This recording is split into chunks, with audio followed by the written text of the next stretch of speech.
Izay fanadihadiana izay indrindra kosa nitondra antsika hiampita ao anatin'ny tontolom-baovao ara-toekarena. Notanterahana androany teny amin'ny teti-pivoarana Anosy ny fifampiarahabana tratry ny taona nataony teo anivon'ny Primatiora Lefitra misahana ny Toe-karena sy ny zava-baventy. Fotoana izay nitondran'ny Praiministra Lefitra ny soso-keviny mikasika ny fanarenana ara-toekarena ny firenena.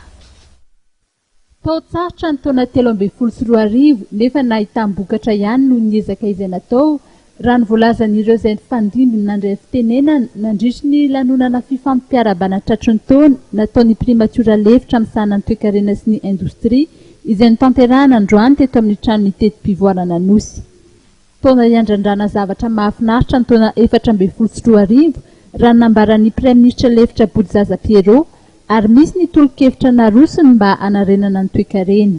Modely azo atao fa anisan'ny zavatra tokony atao aloha dia ny fampiarahana amin'ny atoko hoe secteur privé satria ireo moteur de développement fa source ny croissance économique omena sehatra izy mba ahafahana miasa ara-dalàna mba ahafahana koa mandray anjara amin'ny fanatsarana ny Toe-karena eto Madagasikara.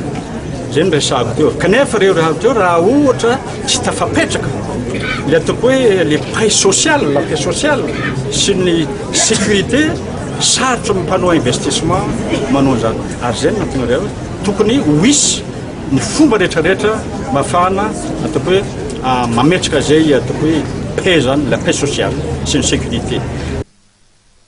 Mba hiadina amin'ny fahantrany dia ilaina raha nivolaza ny drafitra miompana amin'ny fampandrosoana maharitra.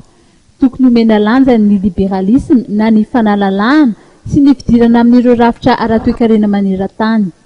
Nasiany teny ihany koa ny mahakasika ny vidin'ireo entana sy ny tolotra izay tokony hiankina ny lalan'ny tolotra sy ny tinady ary ny fanajana ny fifaninanana.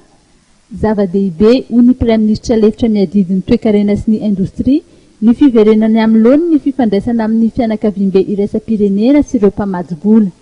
Hiankinan'ny fampandrosoana ihany koa ny fanamboarana ny foto-drafitra samihafa, ny fametrahana androm-panjakana maro toerana ary ny fangaharahana ny fitantanana ny raharaham-pirenena raha tsy laza afa-tsy ireo.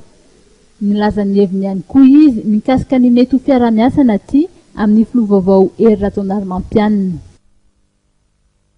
Ny fiarah-miasa zao ny firenena ary mandray andraikitra foana amin'ny fanatsarana ny ty-tanindrazantsika ty. Ny fanarahana aloha tsy misy, mbola tsy misy isika ny teny zao. Fa zay moa an-tanko hoe niara-ny asa tamin'ny gouvernement teo misy finance tamin'izany dia za koa mipetraka amin'ny toerana misy ma Vpei dia raha ohatra moa misy zany fiarah-miasa zany dia huit eo fa zay fotsy araka ny resahako teo ny olona mantsy raha tonga ny élection ny zavatra tsinjaro asongadana aloha hoe majorité zany. Le majorité araka ny teny natoko tamin'ny français teo dia reny tokony mitondra ary misy koa minorité izay tsy tokony adino koa raha tsy zany tsy mipetraka le démocratie.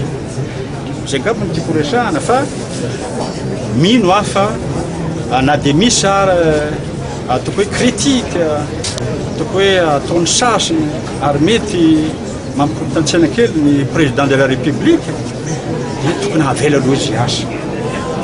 Zay moa fahafantanao ny fiara-misy anay fa zay kosa aloha tsy anao zany vato misakana zany raha ohatra hita fa ampandeha le firenena. Anisan'ireo vahiny saina tamin'ity androany ity ny avy eo amin'ny sehatra tsy miankina izay nahitana ny filohan'ny sim, ny filohan'ny fifampiarahabana ary ny filohan'ny Vpei. Napetraka androany ihany koa ny Vpei ny tranobe ny indostria.